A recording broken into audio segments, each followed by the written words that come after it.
अपने गुरु महेश्वर सिंह के चरणों में नमन करती हूँ। इस कालखंड महामानव साहब बाबू दीदी माँ के चरणों में नमन करती हूँ। चर्चा स्तर पर उपस्थित या अनुपस्थित सारे गुरु भाई बहन के चरणों में नमन करती हूँ। मेरे नमन स्वीकार। मैं संचालक भैया सदस्य मिले हैं गुरु को चर्चा करने के लिए। हे भाई बहन, हम उस महागुरु महादेव को क्या बात कर सकते हैं, फिर भी साहब दीदी के माध्यम से जो 3 सूत्र रास्ते बताए हैं, उसी के माध्यम से कुछ अपने गुरु बात करने का मौका मिलते हैं। सचमुच में साहब दीदी की असीम दया है।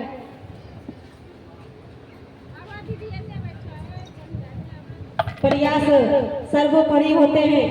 जो गुरु को अपना बनाए हैं तो प्रयास हर हमेशा करना है। जिस तरह से कहते हैं, हे शिव आप मेरे गुरु हैं, मैं आपको शिष्य, मुझ पर दया कीजिए।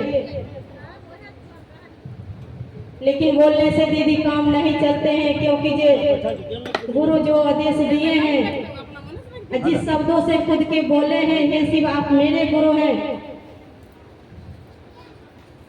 तो गुरु का कुछ उद्देश्य है, आदेश है, उस पर हम सारे भाई बहन के चलना जरूरी होते हैं। ये नहीं कि जे एक दिवसीय चर्चा रखा जाते हैं, हम सारे भाई सुन कर को घर बैठना जरूरी नहीं है कि घर बैठ जाएंगे इससे काम चल जाएगा। जिस तरह से नदी में पानी चलते हैं ना, ठीक उस तरह से शिष्टा का इस साहब दीदी के हरा भरा बगिया लगाए हुए हैं। पानी की तरह बहना है।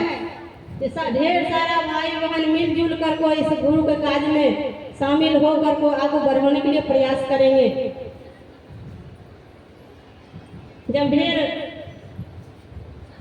बाढ़ आते हैं तो कहते हैं जो कुछ दूरी पर जाकर को नासी निकल कर को अलग हो जाते हैं, लेकिन कुछ दिन के बाद वहां रुक जाते हैं।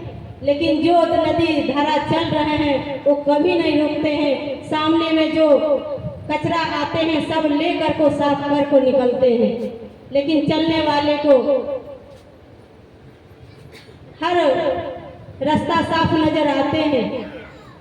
साहब भी बोलते थे कि चलने वाले के पहाड़ सीढ़ी नजर आते हैं, और जो नहीं चलने वाले रहते हैं ना, उसको सीढ़ी भी पहाड़ नजर आते हैं। कहते हैं इस सीढ़ी पर कैसे चलेंगे, पहाड़ मुझे बुझाता है। लेकिन हम सारे भाई बहन के पहाड़ नहीं समझना है।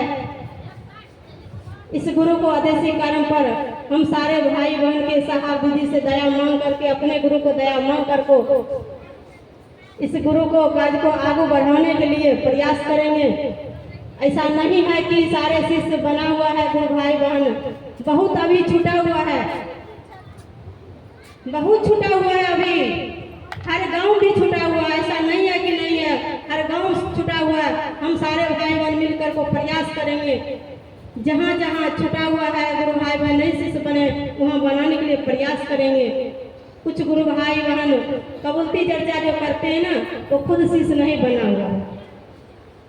वहाँ जाकर को हम सारे भाई की चर्चा करते हैं ना, वहाँ समझा बुझा कर को उसको शिष्य बनाने के लिए प्रयास करेंगे, क्योंकि हम सारे भाई बहन के फर्ज वही बनते हैं। चर्चा करने का वही उद्देश्य है कि दूसरे को जब तक नहीं बताएंगे तब तक मेरे चर्चा नहीं होते हैं। और तीसरे में कहते हैं नमन कर को अपने गुरु को प्रणाम करना है। चलिए इसी शब्दों के साथ अपने वाणी के गुरु के चरणों में रखती हूँ। तमाम गुरु भाई बहन चरणों में प्रणाम करते हैं।